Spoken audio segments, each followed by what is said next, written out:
की काहीतरी वेगळं शिकायला मिळणार। या प्रशिक्षणामध्ये अगदी तसंच झालं। या 3 दिवसामध्ये बऱ्याचशा काही गोष्टी शिकायला मिळाल्या। आपला दैनंदिन जो रुटीन असतो त्याच्या व्यतिरिक्त मुलांना ॲक्टिव्हिटीमधून आणखी वेगळ्या पद्धतीनं कसं शिकवता येईल, वर्ग आनंददायी कसा करता येईल, हे या प्रशिक्षणाच्या माध्यमातून आम्हाला शिकायला मिळालं। मूल्य हा विषय शिकवायचा नसतो तर रुजवायचा असतो, हे देखील या ठिकाणी लक्षात आलं।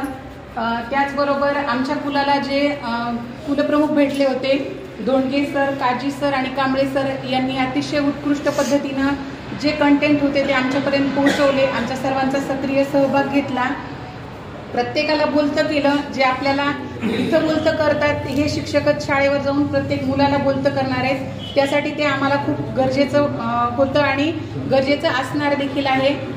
मला तुम्हाला म्हणजे साहेबांना असं सांगावं वाटतं की आपल्या पुस्तकामध्ये ज्या ज्या गोष्टींचा उल्लेख केलेला आहे, गटचर्चा आहेत, मुलांचे गटकरण आहेत, मुलांपर्यंत तो कंटेंट एखाद्या उपक्रमामधून पोहोचवायचा आहे, तर ह्या सर्व गोष्टी आमच्या तालुक्यामध्ये खूप वर्षांपासून सुरू आहेत। मी ह्या 2 वर्षामध्ये आले, त्याच्या आधीपासूनचे सर्व ते उपक्रम सुरू आहेत। मी तुम्हाला फक्त एवढंच सांगू इच्छिते की आता आमच्या त्या उपक्रमाला आम्ही तुमच्या पुस्तकाची जोड देऊ, आमच्या कंटेंटला तुमच्या कंटेंटची जोड देऊन विद्यार्थ्यांपर्यंत तो कंटेंट पोहोचवू आणि हे जे प्रशिक्षण आहे ते नक्कीच सार्थकी करू।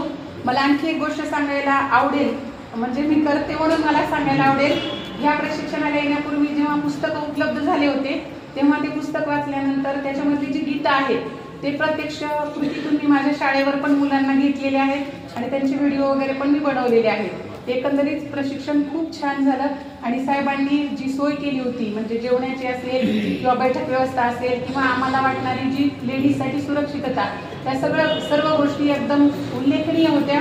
एकंदरीत प्रशिक्षण आम्हाला खूप छान आणि आनंदही वाटलं। एवढं म्हणून माझे 2 शब्द संपवते।